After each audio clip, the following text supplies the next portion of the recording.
Francesco, sembra un castello delle fiabe. Hai proprio ragione, Diana.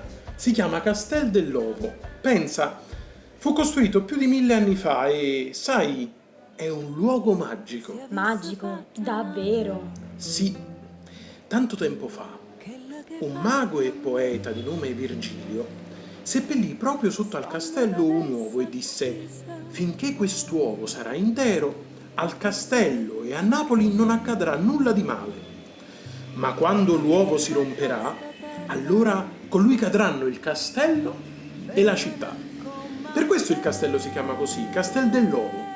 In tutto questo tempo l'uovo è restato al suo posto e non si è mai rotto.